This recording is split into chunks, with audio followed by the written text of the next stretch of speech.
文字入力についてお話しします。このように最初 Bluetooth 接続したらですね、はい、ローマ字入力になってます。はい、こんな感じですね。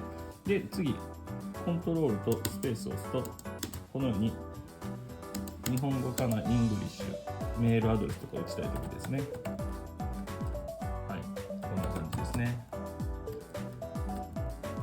入力できます。そして最後にこの絵文字が打ちたいときは、このように絵文字を選んでもらうとできます。